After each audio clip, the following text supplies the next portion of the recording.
Over our lifetime in our body.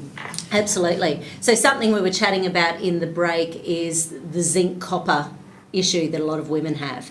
So if women come into me with, say, endometriosis or polycystic ovaries or, just heavy, painful periods, then quite often they've got a high copper-zinc ratio, which means both of those heavy metals are quite high, those minerals are quite high, and it's really changing the way their system works.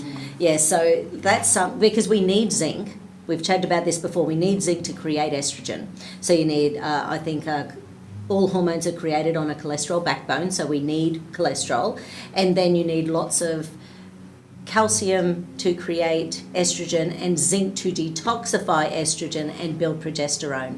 So if that zinc is bound by copper, you're not going to get that benefit. It's not going to do its function. So therefore you can end up... One of the funny things is when women get their hormone levels checked and just say, estrogen, progesterone and everything, once again, there's tests and there's tests and there's tests. Yeah. So just say you go to the doctor and everything's looking great and they go, no, you're within normal range. That's fine.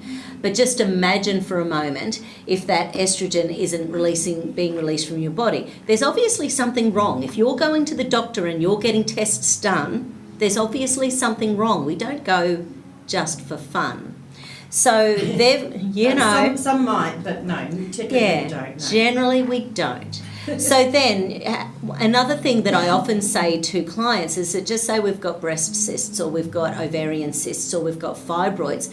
Those themselves, the cysts, the fibroids, they can actually create their own xenoestrogens, which drives that particular condition.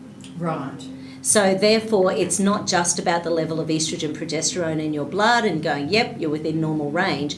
Those tissues themselves can perpetuate the condition itself and make it worse. Mm-hmm. So their ability to absorb and use that? Or? Yeah. So I would always get the doctors to do either a zinc copper test or I would do the oligo scan so that we can actually have a look at that and also have a look at how their liver detoxification is going, because there's no way the pathway that is dealing with estrogen is working properly. Yeah. It's just not possible. Yeah. So therefore eventually I would sort of start doing some estrogen detoxification, which can be a royal pain because it can make us more moody and hormonal while we're trying to get it out of the body. Yeah. It's like you said before, we're sponges. Yeah. So while those heavy metals or those toxins are neatly stored in, cysts and fibroids and fat tissue in our body, it might be making us exhausted and tired, but as it's being released from the tissues and released back into the bloodstream and the lymphatic system before your gut, your liver, your kidneys, your sweat,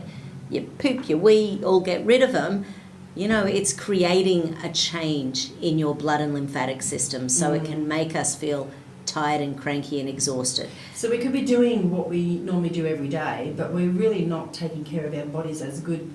So maybe a detox, once every couple of months is certainly not going to hurt. It's not going to hurt, absolutely. You'll be able to flush out all the bad stuff. We've chatted about things like Silymarin before. There's so much research. The whole medical thing, there's no research in natural therapies, drives me nuts. Oh. There are thousands of studies on Silymarin and liver health. Yeah. Thousands. Well, we're going to go to a quick break because I want to talk about, you have been for the last several weeks now talking about the connection of gut health to all these other conditions, including autism, to allergies, to regularity. We're going to come back and talk about that because, like I said, you've been talking about it for weeks. And last night on the news, they said the scientists have found a connection. And Yay! We've known about that. All right, this is Bay FM Live and Local Across the Bay. Here's the Veronicas with